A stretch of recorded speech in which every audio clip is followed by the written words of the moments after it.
Apa hukum keluar 3 hari bersama jamaah tabligh? Keluar 3 hari jamaah tabligh. Apa hukumnya? Di India, jamaah tabligh itu dari India. Namanya Maulana Ilyas dan Maulana Zakaria Kandahlawi. Di India nggak bisa tabligh akbar begini. Di India nggak bisa tabligh akbar begini. Kalau tabligh akbar begini, datang Amitabh Bachchan, Sanjay Dutt, Hema Malini, Rani Mukherjee. Hafal juga Pak Ustaz. Nggak bisa. Maka ijtihad Maulana Ilyas Zakaria Kandahlawi, mereka datang dari rumah ke rumah. Dakwahnya dari pintu ke pintu, door to door. Assalamualaikum. Waalaikumsalam. Kya hal hai? Tike kuch kota hai. Kya hal hai artinya apa kabar? Tike artinya kabar baik. Kuch kota hai judul film. Saya pun nggak tahu apa itu. Acha. Saya paling bingung ngomong sama orang India. Antara iya dengan tidak goyang kepalanya sama. Saya tanya, kya hai dike? Saya tinggal di hotel kamar berapa? Acha kata. Lantai 3 apa 4? Acha kata. Maka ini datang dari India. Mereka ulama-ulama ahli hadis. Siapa yang kaya, punya duit banyak, kerja tidak mengikat, 3 hari datang ngajak ke pintu. Assalamualaikum, waalaikumsalam. Ayo ke masjid ya. Ayo datang pengajian ya. Mereka inilah yang berdakwah di jalan Allah. Abdul Somad ceramah ke Bontang. Kenapa? Karena diundang Pemko. Abdul Somad ceramah ke Bontang. Kenapa? Karena diundang Bada LNG atau LNG Bada. Tapi mereka yang datang rumah ke rumah, ada yang undang mereka? Tidak ada. Ada proposal untuk mereka? Tidak ada. Mereka datang lillahi ta'ala. Ini jamaah tabligh aliran sesat Pak Ustaz. Kenapa sesat? Karena mereka berjenggot. Nabi Muhammad berjenggot. Karena mereka bersorban. Nabi Muhammad bersorban. Karena mereka pakai jubah. Nabi Muhammad pakai jubah. Kenapa Ustaz nggak pakai jubah? Ini orang ramai narik-narik. Kalau sempat saya pakai jubah, tanggal jubahnya. Maka saya pakai celana biar supaya cepat lari nanti. Selesai ceramah langsung masuk mobil pulang.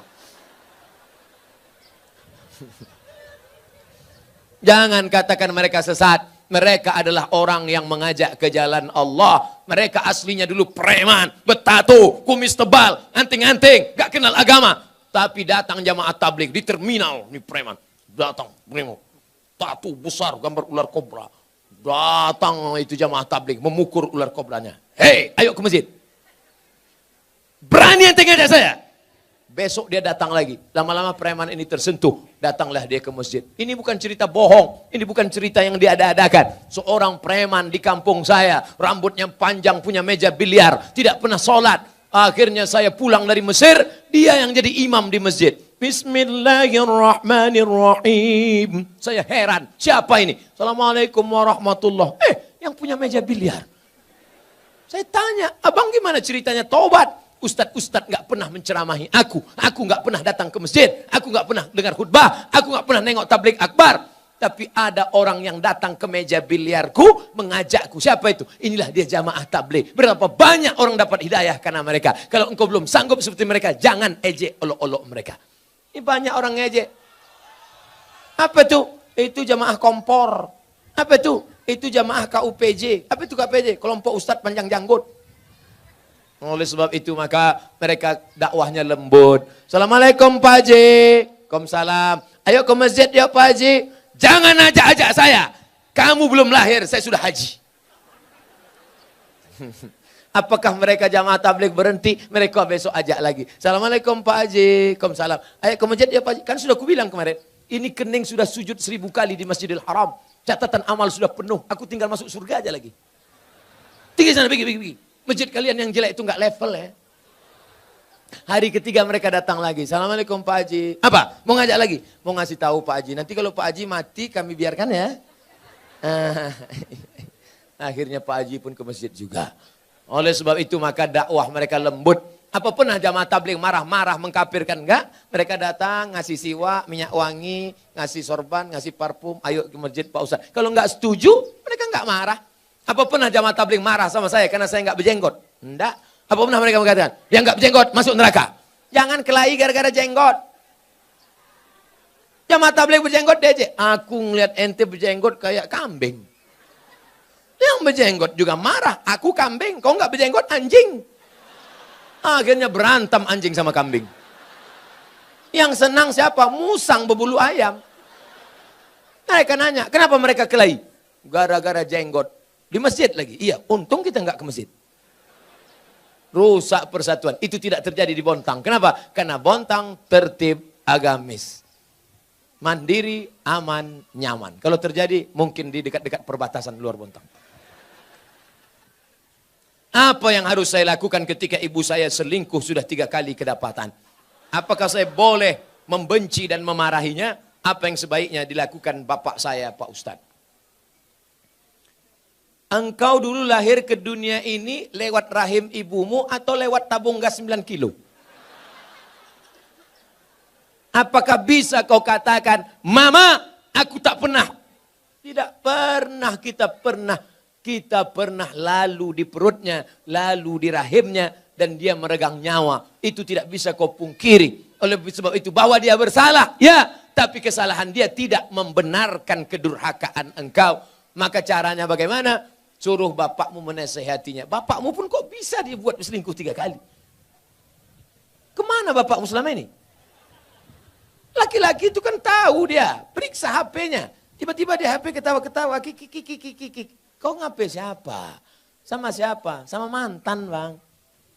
Reuni-reuni dia pergi. Tanya dia. Ibu-ibu kalau reuni bapaknya ikut. Nanti pergi sendirian. Ditanya, mana gambar suamimu? Ini. Gantengan aku ya? Iya, Bang. Akhirnya semua berawal dari macam. Udah macam abang saya. Udah macam adik saya. Berawal dari macam, berakhir dengan macam-macam. Oleh sebab itu ini mesti kita jaga. Nah, dalam kasus begini bagaimana Pak Ustadz? Laki-laki 2. Yang pertama dia sabar atau dia gugat ke pengadilan. Kalau kau sabar, kau jaga dia. Kalau tidak, kau gugat di pengadilan. Maka kasus perselingkuhan paling cepat hakim menjatuhkan talak. Kalau kau sabar, jaga dia dengan baik. Kalau kau tak sabar, kau lepas dia dengan baik. Bunga bukan setangkai, kumbang bukan seekor. Patah tumbuh hilang berganti, hilang satu tumbuh 1000. Gimana? Sabar? Saya sabar Pak Ustadz. Jaga dia sampai mati, saya jaga Pak Ustadz. Lupakan yang lain, lupakan. Jaga dia.